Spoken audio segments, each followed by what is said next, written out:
Welcome to the Freewoman podcast, a space for all women who are ready to break free of the inauthentic life. Hi, welcome to our podcast. Welcome, Freewoman. So glad you could make it. Yeah, I say this with a lot of perkiness and excitement in my voice, but that's because I just took a bunch of ibuprofen to help my neck and my body not hurt. Don't forget the caffeine too. Oh, you gotta have a little bit of that. Yeah, we had some coffee this morning and then a matcha right before this. So I'm like, can you just put it in my vein? Put it in my veins. Just like, it would really help me get out of bed if we just could have an IV of that click on at like 8 a.m. That would be so nice. Just walk around with one of those stands and just get coffee in it and strip it into your body. That would be great. I'd probably be able to get a lot more done. So I mean, there are probably some side effects to that, but it's fine. It's not good. It's not. Well, it helps me. The caffeine helps to kind of wake me up. But could I have something that would bring my brain back on? Is there something that can turn my brain back on, please? Like cocaine? God. Well, probably should not go down that road. It's a slippery slope when the coffee stops working. Oh, well, but this like perimenopause methamphetamines? I know, this perimenopause thing where you have like serious brain fog. Like I can't even like a brain fart. Yeah, it's no joke. It's awful. So if I at moments am just staring into the abyss, or if I don't have words, it's because things are not good today. I know we like to blame perimenopause for a lot, but trauma also gets to have its place too at the table. So there's some CPTSD in there. There's a lot there, and it deserves its due credit. Okay, we will let it stand in front today. We will let it showcase itself. Let's talk about my CPTSD brain. The CPTSD, right? Mm-hmm, Brain. Mm-hmm. Wow, that was hard. Yeah, complex. Post-traumatic stress disorder.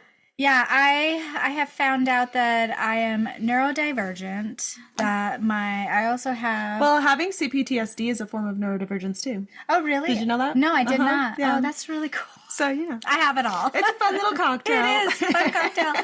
So that, and then the trauma brain, and then perimenopause. I'm like, I don't even know. Don't forget the dyslexia. It's just...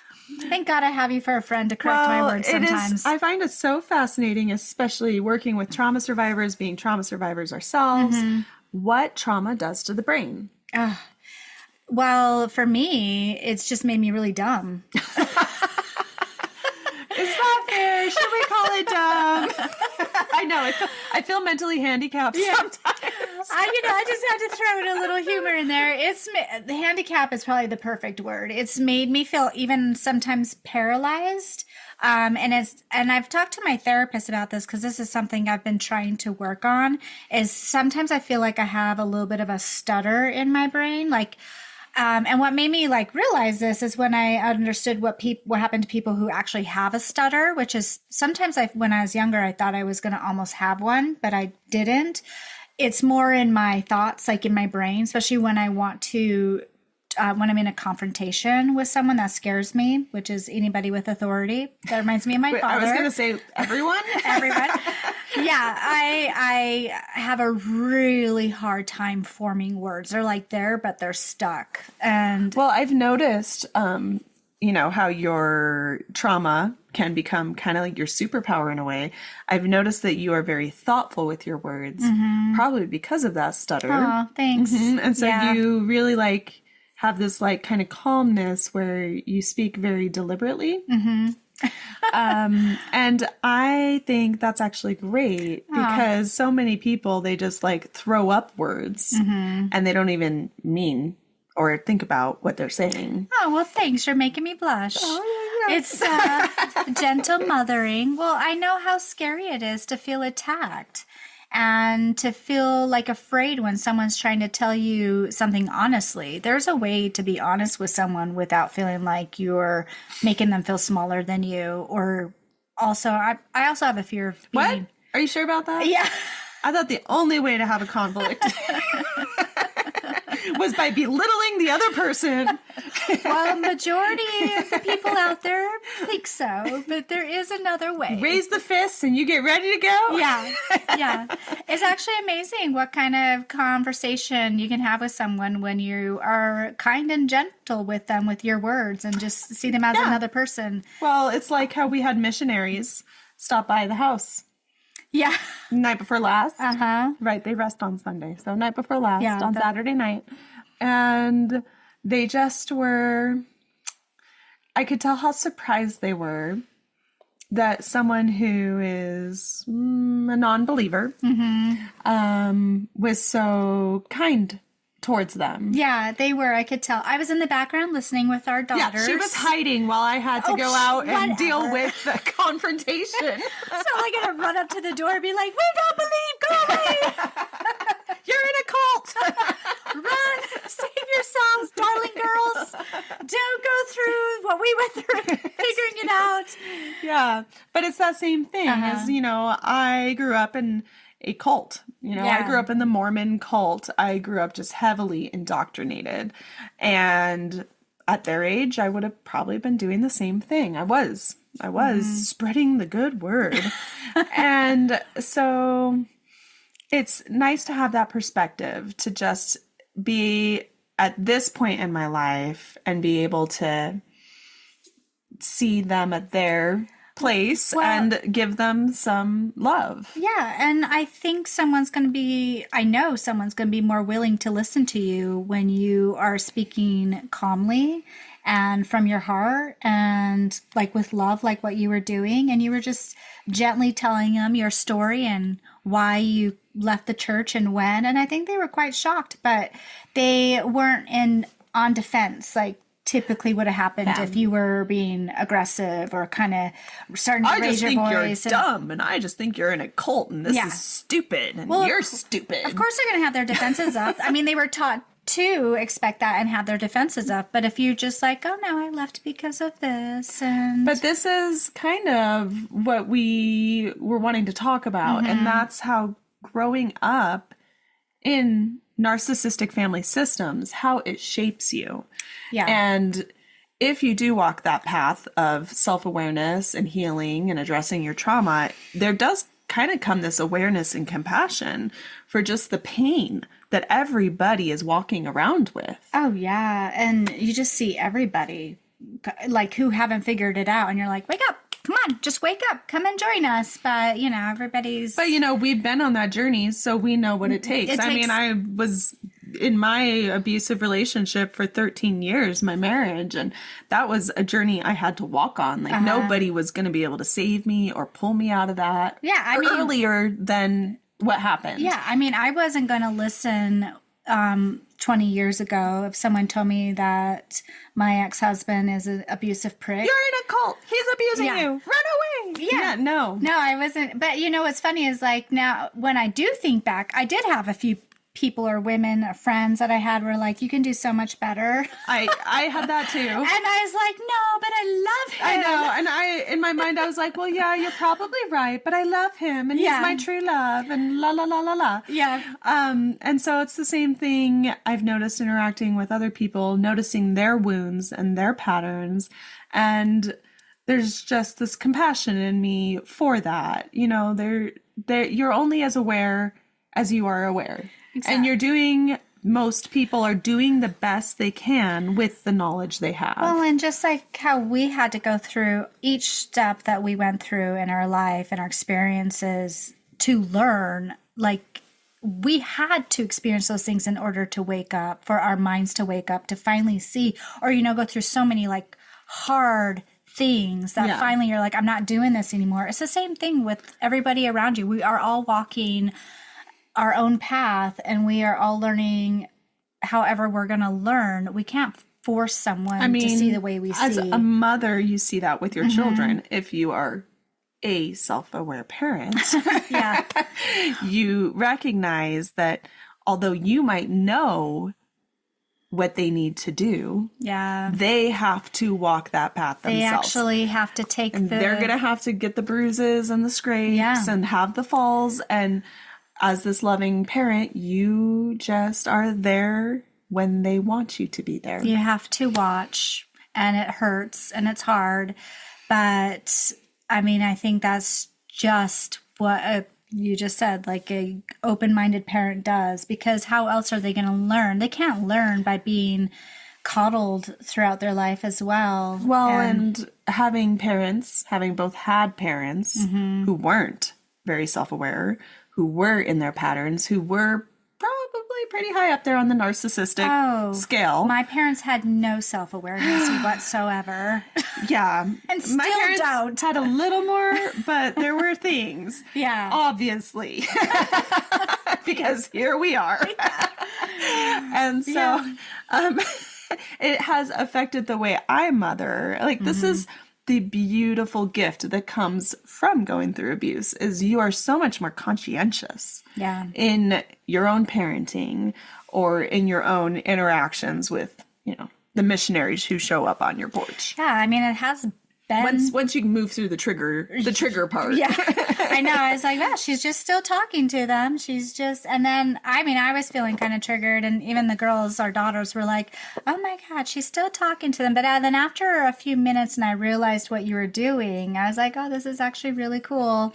And to listen to. And the girls that you were talking to, the missionaries, they would pause once in a while. And I'm like... I felt like they probably were going to go home and think about what you said. And maybe one day down the road, they'll remember you and think of you again. They were asking me questions about my story because that's their job, is to try to get a conversation started, trying to find common ground. They're asking me about my kids. But here's the thing. If you're a trauma survivor, you can't tell people any part of your life without also sharing this unconventional kind of tragedy.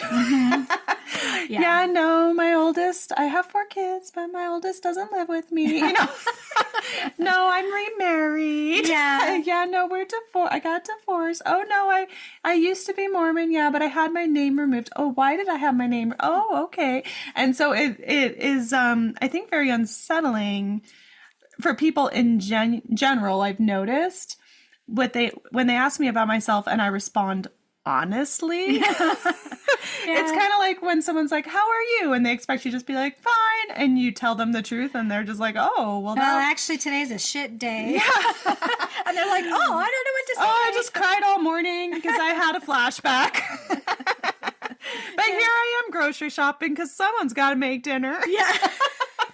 Still gotta do the real world stuff. And it's a lot. It's a lot for people when you respond honestly. It is, but it was good. So, but that was a situation where I did want to be honest. Yeah, it was a good one. But when you grow up in narcissistic family systems, there is just a lot to unpack. We are both in our 40s now, and I feel like we're finally to a place where we're not triggered so much. Oh, yeah. It doesn't run my life anymore. Yeah. And a lot more able to a lot more conscientiously parent and have relationships. And it was a journey, though. Oh, it has been climbing. It's been like climbing the Tetons and never feeling like you're ever going to get to the top. It has been... Well, let's say climbing Everest. Climbing Mount Everest. The Tetons are by us over here. Oh, yeah. Yeah, but, if you don't know where that is, they're very high, jagged peaks. Yeah. All right. I will correct myself. It was like climbing a really steep mountain with nothing but your hands. And it's just like sand, and it just keeps falling out from under your feet. And you're just trying to scrabble for a handhold, and rocks are hitting you in the face. And it's just basically you. And then there's people above you that are just throwing shit at you. Yeah. And they're laughing. Then they're your family. Yeah. Yeah, it's been a lot. So, but I am just so happy to be in a place where, kind of like what you just said, like we're in a place where we have self-awareness now.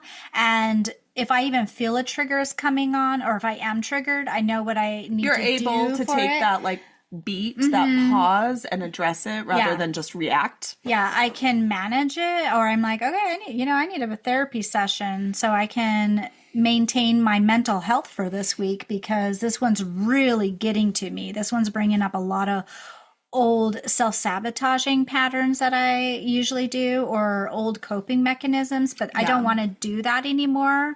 So it's just really cool to be in a place where, or let's maybe not eat dairy until our stress levels go down because we're having a hard time digesting food right now. Yeah, that's not a good idea. All the different ways you become aware of yourself and the way that the triggers and the stress and the fight or flight affect you. It's like emotional and physical. I know. Yeah. All of it. Just like, oh, wow, look at us. The body and the mind and the emotional part goes hand in hand with the trauma.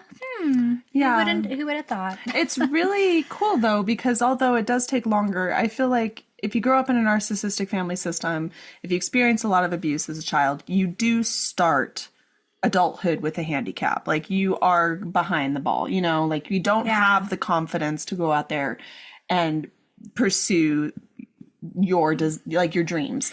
Yeah. And you also probably end up immediately in a toxic relationship and another toxic relationship, or maybe you have kids with this toxic person. Absolutely. But if you go on that journey by, a decade or two down the road, you have this awareness of yourself, of your triggers, of your even body, and how it responds to things, and of the people around you. That really is like a superpower.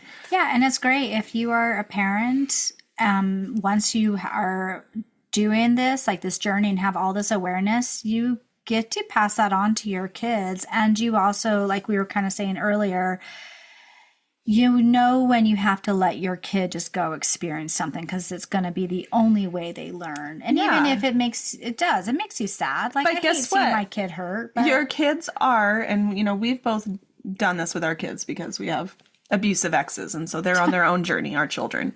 But our kids are at such an advantage going into this because we have been doing our work and they have been watching us do our work. Yeah.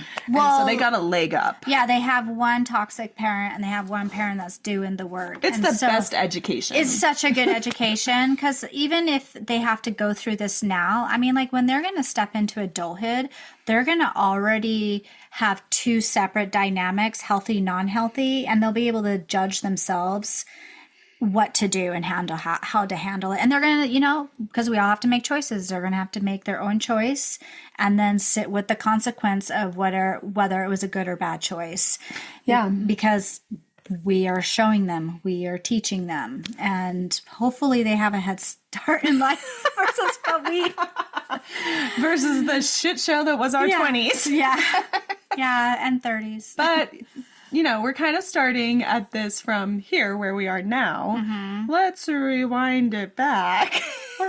Lest you think this journey was all rainbows and sunshine. Well, I thought it was, because that was my coping mechanism.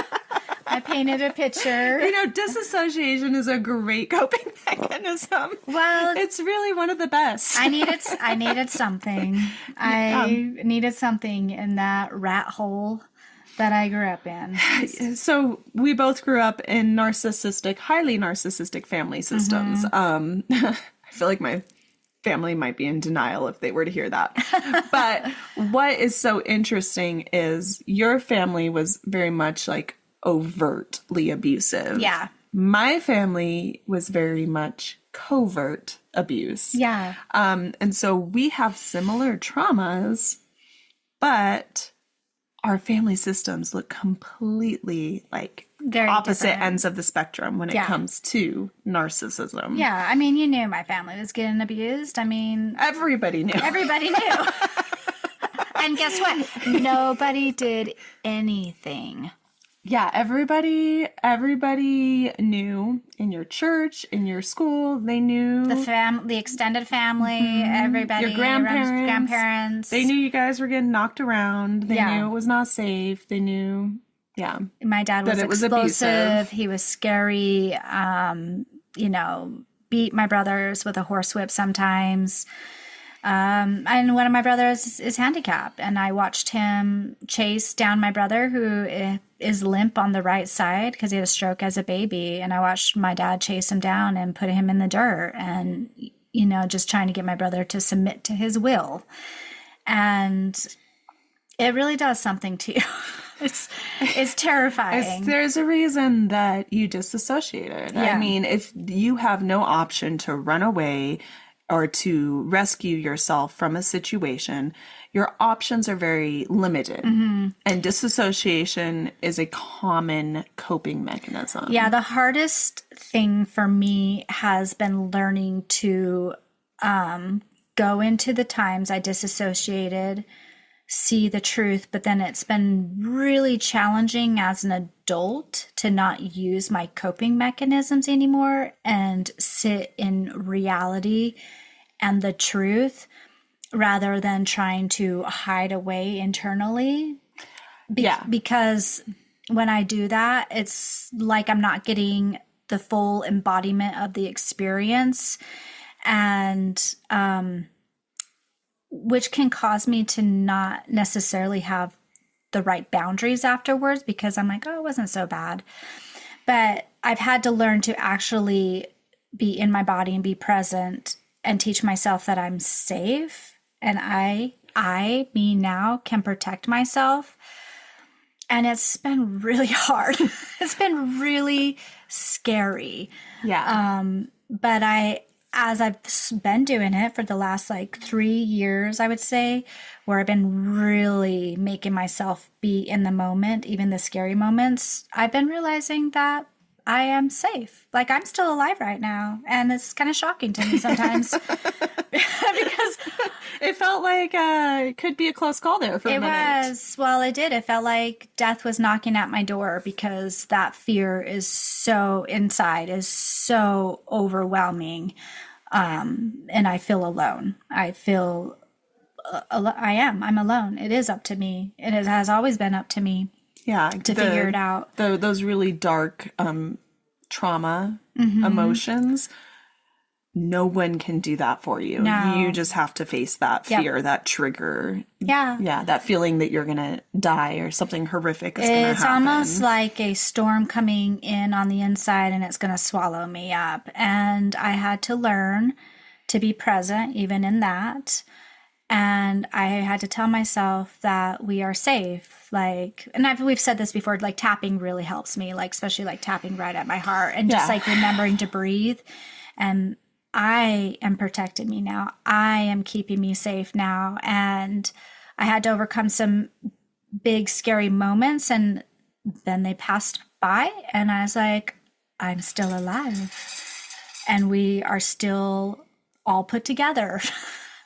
Maybe not so much mentally. Well, it might not look good on the outside, but okay, it's coming together inside. My body's trembling, it takes a minute for the body to realize what's going on, but it is really, really scary facing these parts of yourself and teaching yourself to be in your body and present. Not just the disassociation. I mean, that's a huge one. There's also the low self-worth. Yes. Oh, God, I know. That one's been really hard, too. I was like, do you want me to point out everything? Yes, you just point them out.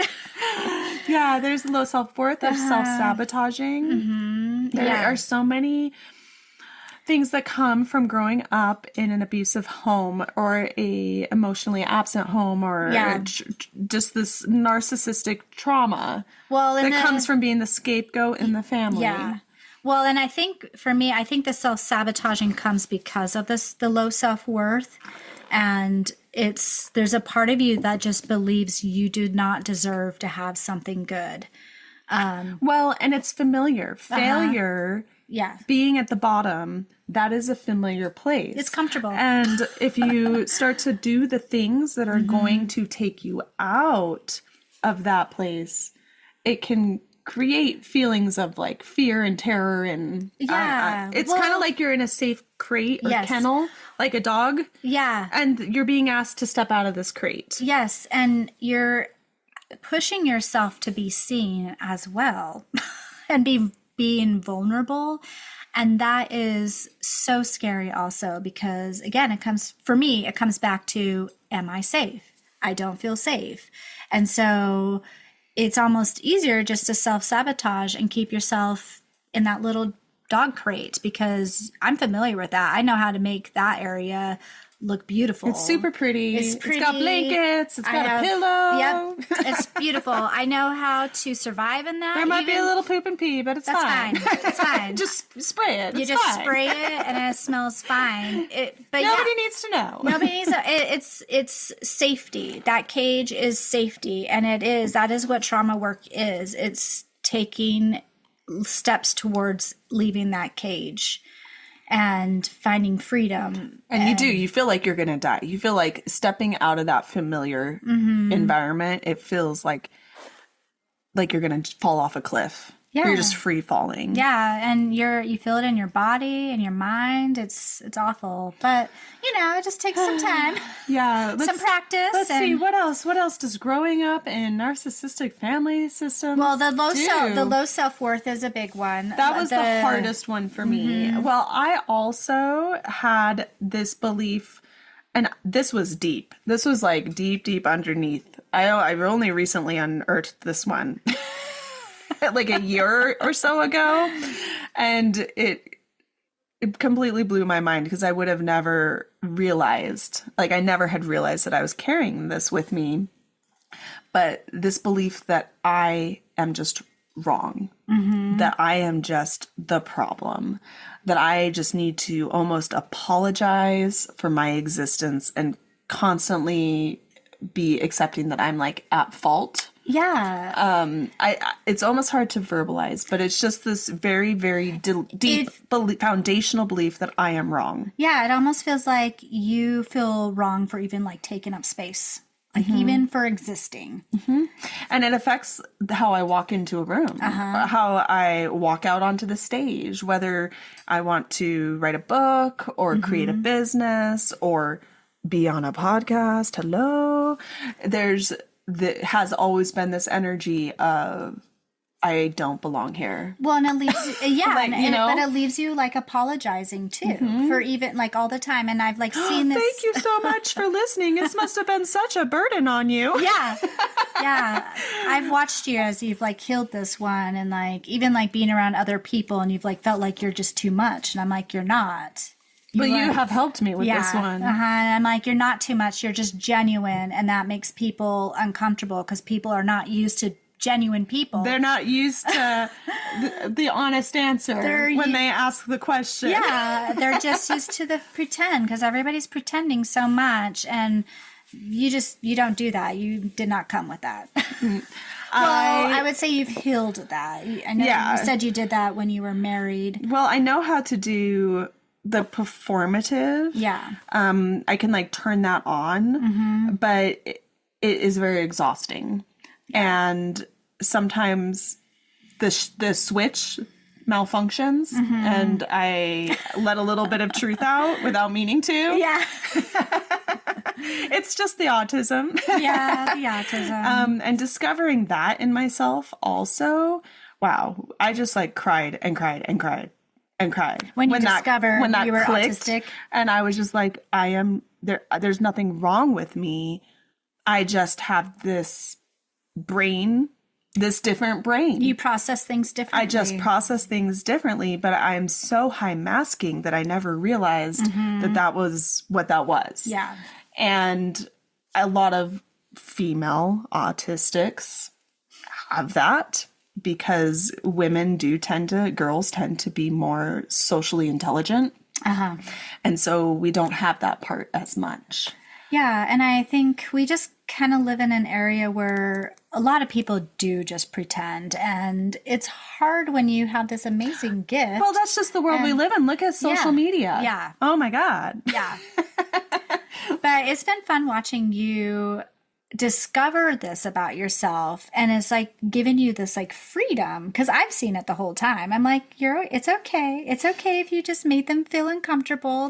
You just have to get used to making people feel uncomfortable. Well, some of my earliest memories are me getting in trouble because I said something wrong, but I never understood it. Yeah. I was I don't understand why that was bad to say that or do that. They didn't seem upset.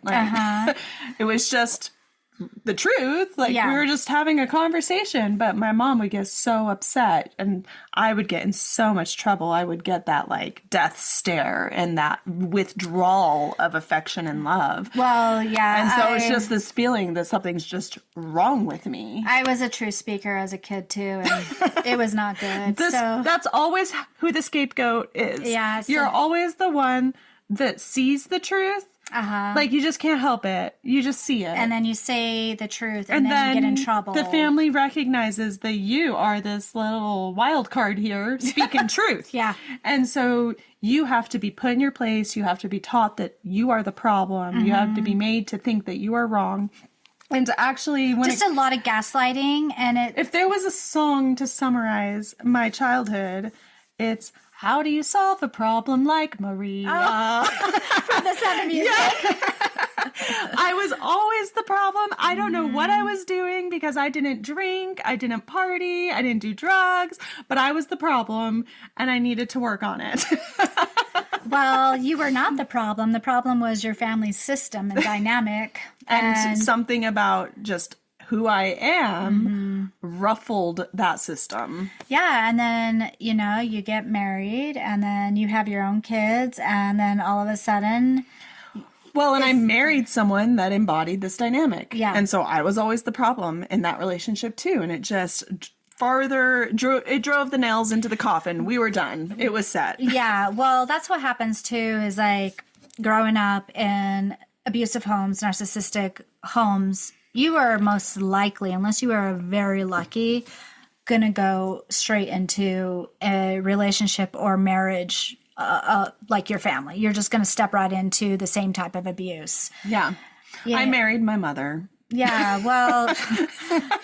Someone who was very controlling. Very rigid. Very rigid and never took accountability and never apologized. Yeah. Yeah. Yeah. And my ex, well, I grew up, I also had the pedophilia in my childhood, and I was molested as a child. I'm grateful I did not pull that card from the deck. It's for been, trauma card. It's been a really tricky one to unravel, because not only is sexual trauma is energetic. Yeah.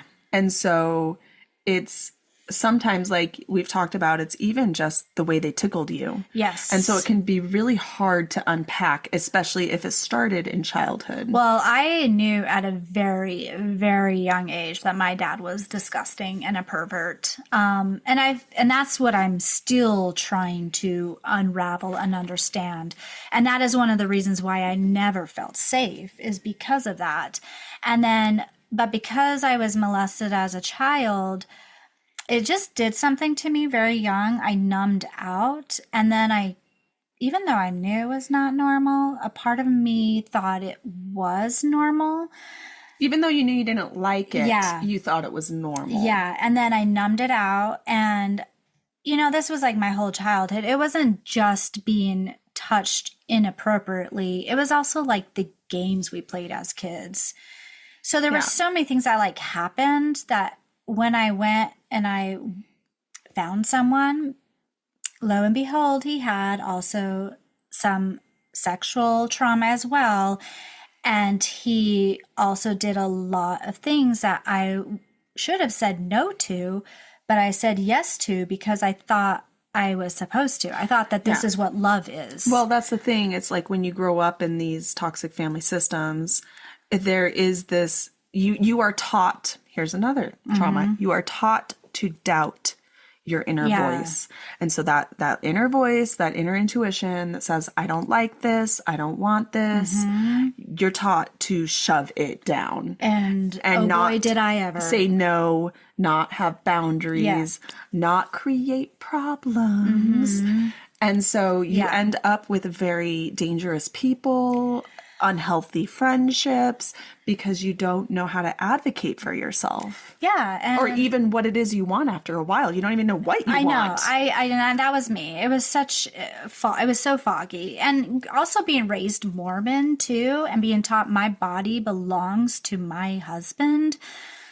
I kind of took that to heart. Like, I really Same. thought it was true. Like, Same. Well, so you don't have boundaries in that area either. Like, I don't have ownership of this. I don't have boundaries around this. yeah. And what finally shifted that in me is that after 17 years of being with my ex-husband, my body was shutting down. Like, my body did not want him to touch me anymore. I know this is horrible, but I think it's actually really cool how our bodies are so wise. Yeah. And our bodies will tell us, even if up here we are turned off, we're like, do, let the lion eat you. Yeah. Our body is like going to have this instinctual, very deep wisdom response to danger. Yeah, it was a very confusing thing for me too. And actually, because I was numbing out so much with my ex, I actually thought the answer was like having another guy to make me happy again. So I actually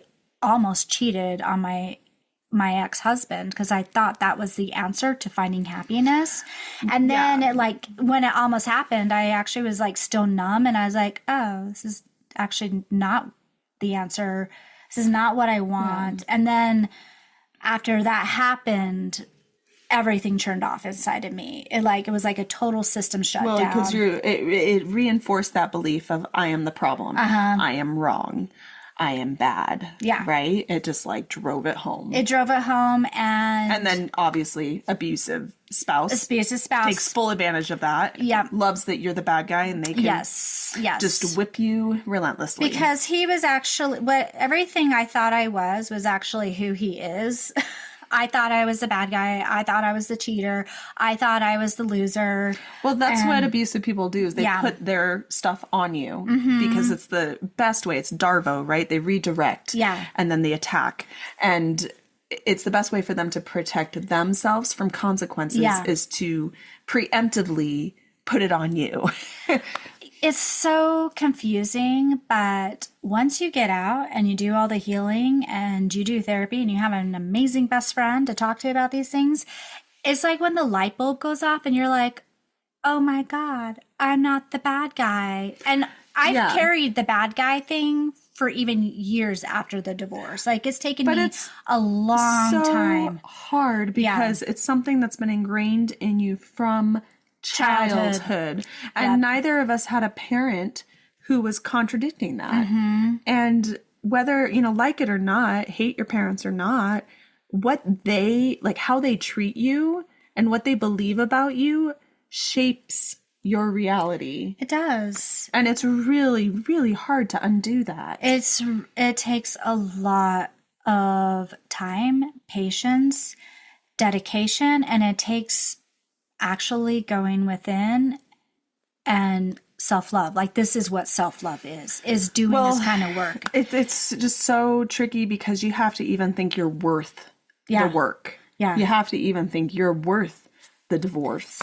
Well, that you're worth fighting for. Thank God there was something inside me when everything shut down, because I have this like thing in me that I've always loved, this like flame, this fire, and it went away, and I was like, where'd she go? I want that. I'm going to go reclaim it. And when I reclaimed it, when it started to come back like little by little, that's when I was like, I'm fucking divorcing you. Like, I started to see, like, I started having glimpses of the truth, or it was just like so intense on my body after that. Like, the feeling of being around him made me sick. And I'm like, what is going on with me? Well, what I've seen in a lot of survivors is that they go on the journey.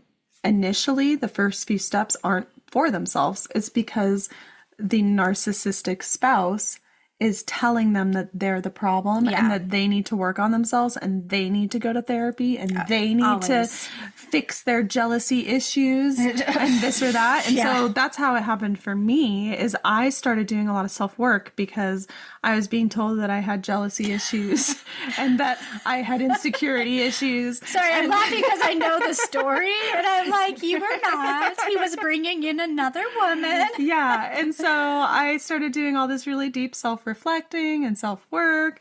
And what came out of it was I realized that he needs to work on himself.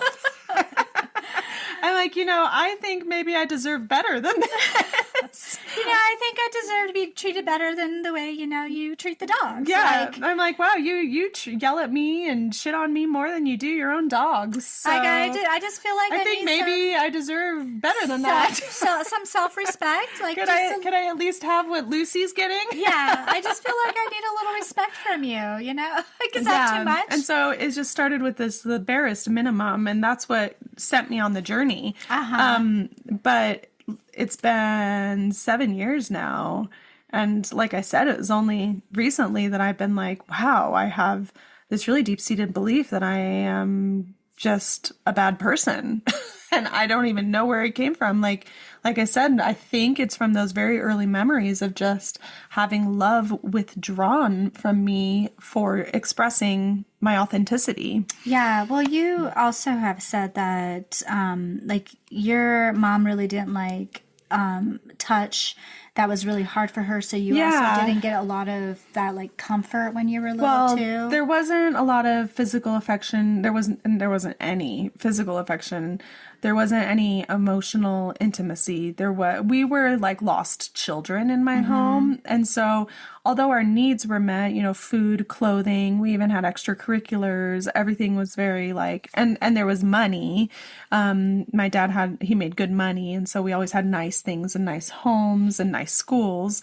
There was no emotional intimacy. There was no vulnerability. There was no anything. It was like a desert. It was just a lone sage brush blowing in the wind and just children there. We don't even get to have a blankie, Yeah. And so it was very rigid, very authoritarian, and very empty of affection. And so while it's different than, this your dad chasing you with a horsewhip, which is like, I'm going to die at any minute. Yeah. it still created some major issues in all of us. Like I see it in my siblings. There's been drug issues. There's been abusive relationship issues and codependency issues. And some of them just outright toxic people now. Yeah. And so, but my parents are so confused because in their mind, they did everything right. They followed the rules. They did the book, what the church told them, how to raise a family. And likely this is a family. And society too. This is a family pattern. Likely they didn't get any different in their home, so they don't understand what they did wrong, right? Plus, if you're highly narcissistic, you're not exactly eager to self-reflect on how you might be the problem in this situation. So it becomes your child is the problem and they're always the problem and they need to figure their stuff out. Well, also you are the child. So how dare you even try to talk to me about you having a problem, that I am your problem as a parent. I remember that. Do not challenge their authority. Yeah. That's something that the narcissistic parents love, that authority, and they love that they're in charge and you are their little slave. I am the parent, so you do what I say. And if you don't, then I spank you or yell at you. Or we did have spanking in our home, although it was not well, I think I got spanked twice. Yeah, we had, and I didn't have bruises afterwards, or welts. Our spanking was a little bit more intensive. It was more it was more the lack of affection. Yeah. And the main way that my mother punished us was by withdrawing affection. We actually have that in our family too. Conditional love. It's very, very painful when they do that. And I actually don't remember as much as a kid. It happened more as an adult, which is one of the main reasons why I went no contact with my family, is because I was not playing the game anymore. If they can't beat you anymore, what can they do? Yeah, they withdraw love. They withdraw love. Yeah, and it's so painful. And then I'm just left chasing after them and trying to figure out what I did wrong. And then even when I hear what I did wrong, I'm like, really? I didn't respond to your text the way you wanted me to. Like, I have this whole life over here as a single mom trying to figure things out and survive. No.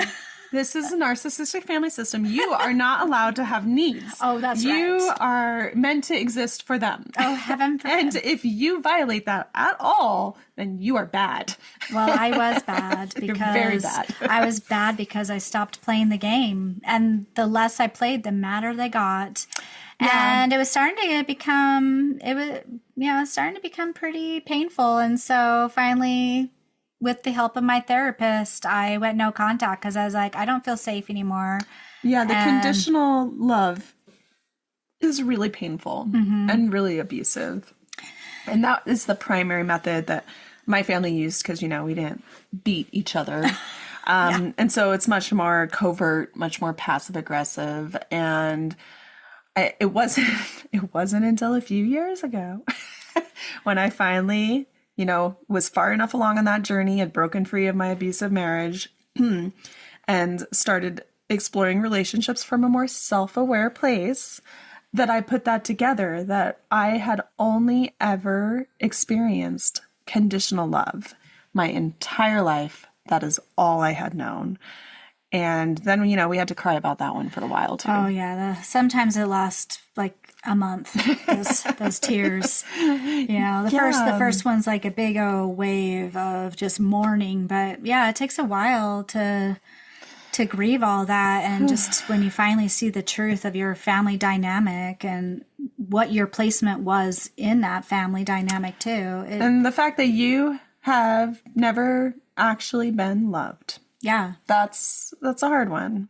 Yeah, that one really hurt me too. When I realized my family actually doesn't love me. They just use me. They love what you do for them. They do love what I do with them. That's how narcissistic love works. They love what you do for them. And because I've seen this question so many times on the internet.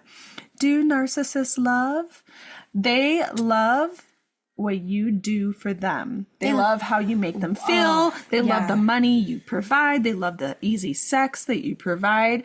They love what you bring. They love the way you make their relationship look. Like when I realized, how you look on their arm. They love when how you I look on their arm. realized with my ex what I actually brought to the relationship, and because I thought it was all him. I was like, I'm in a... Well, that's an important part of the conditioning, so you don't realize your worth and leave. Yep. But then when I finally realized that our friend circle, our image, everything was because of me, I was like, I guess maybe I'm okay. I'm kind of a cool person. He's lost all that now. I was like, he doesn't have it anymore. No. He's actually hanging out with really toxic people again. And and because they devalue you, and that's, what narcissists do. They don't actually ever see you. They just put mirrors on people, and some people reflect back a prettier image than others. And so they are attracted to the people that reflect back what they want to see. And so they don't actually see you. They just have a mirror hanging over your face. And so when you start to realize that you are more than what they have devalued you to be, and you walk away, that can be really surprising to the narcissistic individual because they haven't been seeing you at all. And so it's kind of shocks them that you would have the audacity or the self-worth or the strength to actually to walk away. Yeah, they are left confused and surprised. Sometimes they're like, respect. After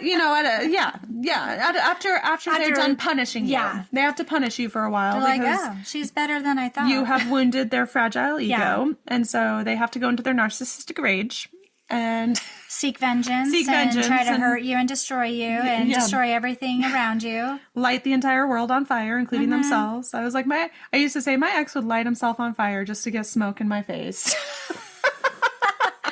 Yeah. And he did do the equivalent of that several times. Yeah. But that's what's so painful. That's the biggest wound I have that I'm still working through from growing up in a narcissistic family system is this feeling of not being seen. Yeah. Of nobody sees me. I feel like sort of invisible almost. Well, and I think when you have this wound, at least I did. That's why a lot of people like chase fame. That's exactly. And social media attention. Or chase love. Or love. Yeah. You're chasing something. When you have this lack of not feeling seen or love, you are always externally going to be seeking something out or someone out to fill that void. But that wounded inner child that never got seen in the narcissistic family system because you were surrounded by mirrors. They are so desperate to like cling to that feeling of being loved. Yeah. And the only one who is going to love bomb you and make that little wounded child feel held is a narcissist. Oh, they love and then people like that. Devalue you and you accept it because this is what you know from growing up and you believe you are the problem. Well, they build you up and then they bring you down. But they don't bring you down all the way. They like play with it for a little while. It's a yo-yo and it changes distance every time how far you get dropped. Yep. And actually one of the things that kind of ended my relationship with my ex-husband, besides my body not wanting to be around him. Besides having a full body disgust response. Yeah, was... Aside from that. Yeah, I was starting to get confident. Not like... Oh, no! I know. That's dangerous. It was dangerous. He was getting... he was really started beginning to reveal himself. He was starting to show himself being out of control. And that's, narcissists love control too. So, yeah, when they lose control, they lose their freaking mind. Yeah, they do. They go crazy. Oh yeah, they are children. They will do nutso things. They will. Like stalk you, put cameras in places, follow you, trackers on your phone. From your phone. Yep. Yeah, lock you in a room with them and interrogate you for hours. Withhold your child support. Oh. Yeah. Just anything they can think of. Yeah, anything they can think of. But yeah, once I realized that my confidence is what he liked, that I didn't have the confidence. And once I realized that that was something I was bringing back in because I was healing myself, it was again another thing that made me not want to be around him. But then also with my family too, it's like I always grew up with like this confidence and they would just put me down all the time. The same. And just like, well, who do you think you are? Well, it's funny because I have a 3-year-old. I have a toddler right now and he is so sparkly and bubbly and confident so cute. and just in everyone's face. He's just the sunshine. And it's so funny because my sister was visiting and I was just like, yeah, he must just take after Matt's family because wow. And she goes, you were just like this. Aww. But she said it in a negative way. Oh.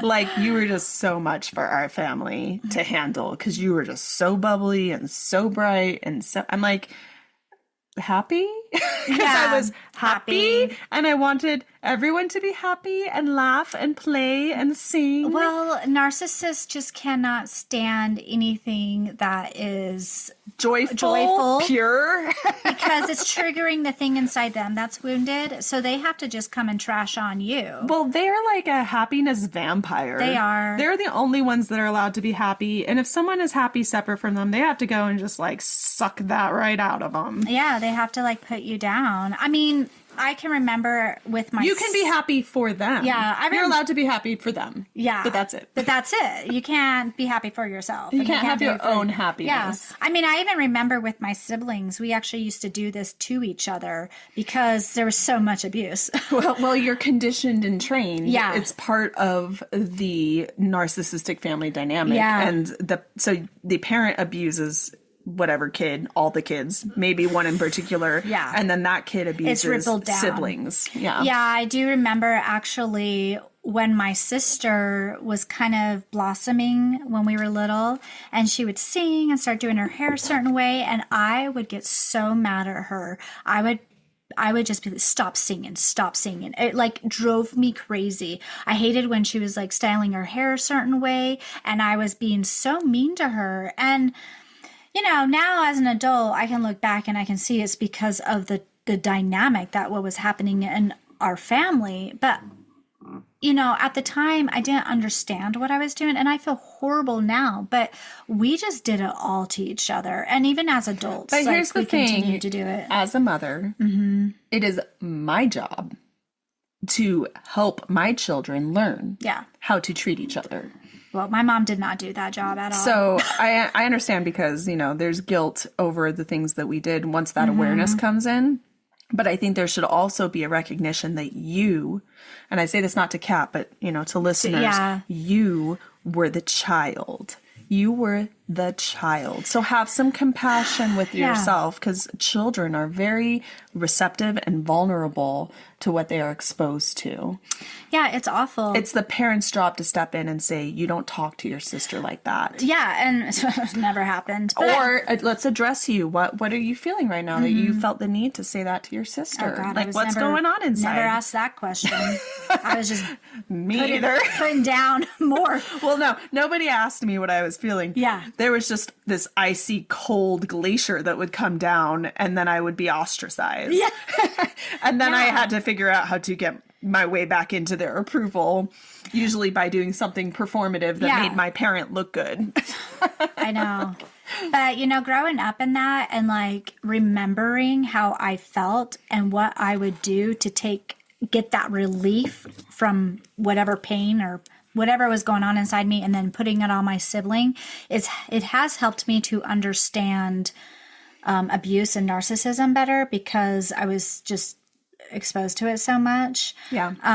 It has helped me to understand what I put up with for so long too, because I guess there's just a part of me that's just been so afraid of becoming or being a narcissist or being which is another wound. It's the fear of being your parent. Fear of being my parent. And I think this is why I also try to be very mindful of the way I communicate to people as well. Yeah, I think that the other side of that, though, and I've seen this in myself as well, is that you're so afraid of being like that parent that you almost go to another extreme. Yes. Where it's like you don't know how to access the anger, or you don't know how to access like that healthy boundary system. Well, the anger is it's scary. It's scary to actually access it or allow it to be present. Well, you don't want to beat your kids, so maybe let's just keep that turned off completely. Because I don't want to be my parent. But even like feel rage, even have rage come to the surface. I just keep that little thing, I think that dark ragey thing,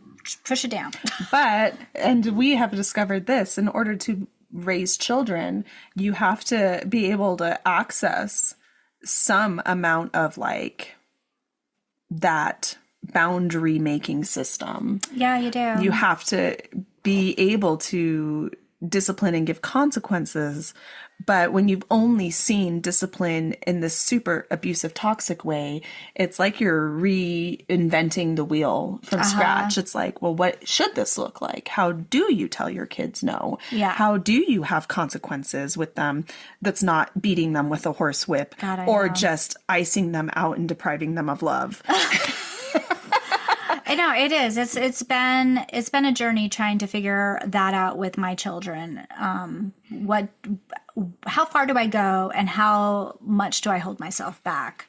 Yeah, and also kind of earn respect from my children. I'm not demanding respect, but earning respect, so that you're not just screaming in their face. No, we don't do saying, that. Respect your father.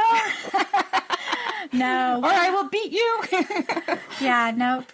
It's been a journey trying to figure out what is parenting look like for me, and why do I feel comfortable doing without, because there are times when sometimes I parent, and then afterwards I just have this like overwhelm of guilt coming in. I'm like, oh my God, I was too much. I'm so bad. I just abused my kid. Yeah, and then I have to go and talk to them and be like, I'm sorry if I seemed like I was too much. And you weren't, Mom. Like, you were not. And I'm like, I'm really sorry. That's bad if your kids are telling you that. Yeah, well, I just don't want to be my parents so badly. I don't want to do that to them. The thing that's interesting, and this is like the cycle, the pattern, the abuse cycle, is narcissistic children are created both from too much discipline. Yeah. from erratic violence, from shouting, from Just really but dark they're abuse. also created from no boundaries. Kind of that spoiledness. That spoiledness, because what you're seeing with a narcissistic individual is a fragile ego. And that fragile ego is created from unpredictable boundaries or no boundaries at all.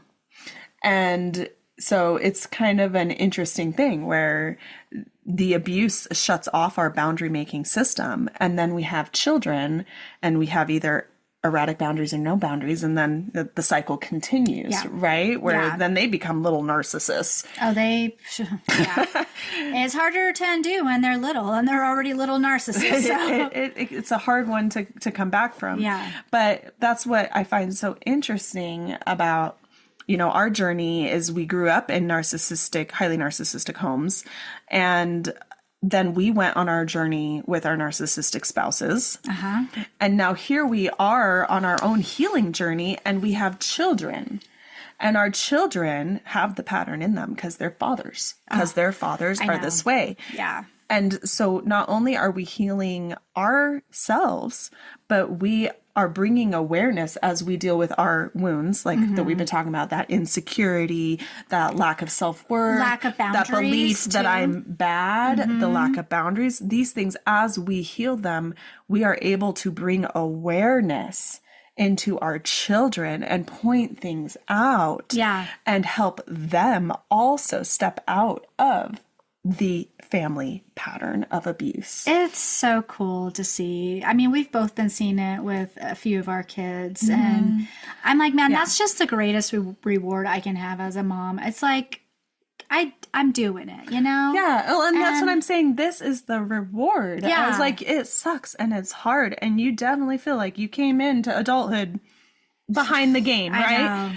But as you go on your journey, like, look at the benefits. Yeah. At the awareness you're able to bring into, if you have kids that you can bring in for them, or if it's just the family systems, siblings, parents, cousins, the way you're triggering people by doing your work is allowing them to become self-aware. They can step into adulthood without that handicap that we had. You know, they can step into adulthood and maybe wait to get into a relationship, or, you know, have a relationship with boundaries. Well, they have this understanding of themselves. We had to go on this 20-year journey to get. It was a long journey. And they're going to be able to have this understanding probably in early adulthood. Yeah. And because they're going to have to do some of like the adult stuff of course, to fully understand what their fathers were. Yeah. But you know what? Also, they know they can talk to us. They know they can come home too. We both had this. We both felt like we stepped into these abusive relationships. We felt like we made our choice. We had to stay with this man. And there were multiple times when I would have left if I had had a place to go to. Same. And I did not. I mean, I had a place, but I didn't want to go there. I didn't want to go to that place where the love was conditional, where I was going to be judged. Yeah. Where controlled. I was going to be controlled, where I was going to be at my mother's whims again. And if that was even possible, because sometimes they weren't even living close enough for me to go to. And then I had kids, and it was just this feeling of like, I have nowhere to go. That's how I felt too. I mean, I was 2,000 miles away from the home I grew up in, and not having the finances just to pick up and start over again. And also just knowing inside, deep down, my family will never help me financially. And I don't have a home to go back to. My parents are divorced, never want to live with my father. And my mom married this like loser cowboy and moved to the middle of nowhere in a trailer with my 2 younger brothers. I'm like, what would I do if I moved back there? And it's not like I even felt like my family was supporting me. It was like this feeling of like, well, you made your bed. It's like, just, do you want this abuse or do you want that abuse? It's not like there's an abuse-free option. Yeah. And so I just had to, stay. I remember many times in my head, I was like, well, we made our choice. This is the choice we made. So this is it. We have to learn to adapt. Yeah. And And I think we both have done this with our kids, and our kids kind of roll their eyes because no kid wants to think they're going to be living with their mother as an adult. But I have so many times said to them, you will always be able to live with me. You will always be able to live with me. Yeah. And even as an adult. Well, maybe not if they're a serial killer, but within reason. Within reason. But even as an adult, when I went through some really hard stuff and thought, I almost went homeless. I knew I did not have my family. I knew financially my family would not help me. I actually knew that they were probably like, ha ha, you're learning something. Look at her riding her tall horse and looking like she's special. I just knew it. And the fact that I can say now that if my child or my daughter is in a situation, and I tell her this too now, I will always be there for you. No matter what happened, what you did, you tell me. I'll be there and I'll help you, because I've never felt like I could do that with my family. Well, I guess I should clarify, if they're abusive, they can't live with me. We have that boundary. Yeah. We both do. But otherwise, otherwise they can always live with me. Yeah. And it's just because we went on that journey and we came from a place where we didn't have that. And so we know how essential that is for kids. It's important. So, there's pros and cons to going through what we went through. But it's like our parents' generation kind of just shoved the birds out of the nest, and they're like, haha, time for baby bird to learn to fly. They're like, haha, you're going to learn how hard it is now. Laying on the ground with your wings broken, and they're like, good luck, figure it out. Yeah, Don't embarrass us while you do it. I know. They really do. They're just like, can't wait till they're out of the house. And then my family at least laughed about all the hard things you went through, and now you know how hard it is. I'm like, where's the love and compassion? My family just judged me. They're like, oh, look at her. Her life's just such a mess. Yeah, no love or compassion. She's so difficult. Always just so difficult. She's just so stubborn. But because we went through this, we know now how we're going to do it different. We are doing it differently. And we're going to... Well, and we stopped seeking our family and toxic people for our self-worth. Oh, we had to cut those apron strings. we had to let go. This is not the place that I am going to find love and support. And you just have to let go of that dream, that illusion, that fantasy. No more chasing love, because you're not going to, if you didn't get it from your family before, you're not going to.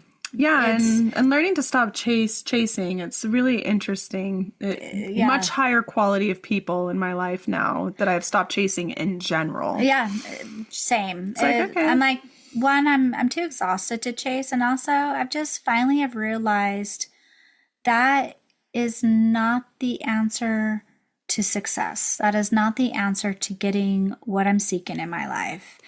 Everything I want is right here. I'm happy. I'm complete. If they're not interested in putting the effort to show up, then okay. You've already shown me who you are. Yeah.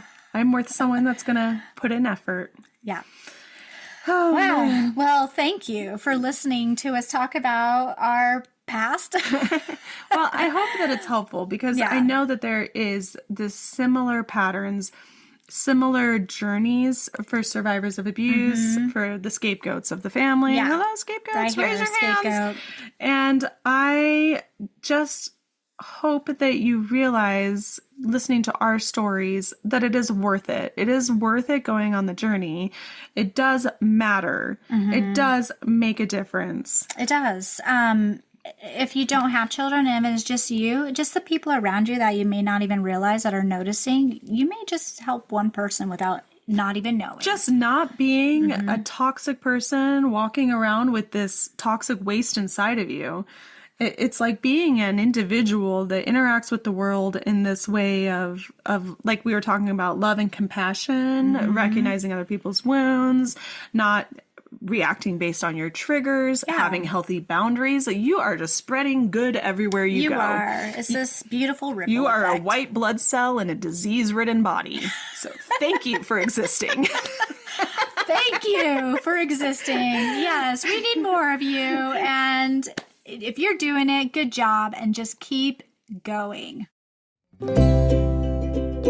Remember to like and subscribe.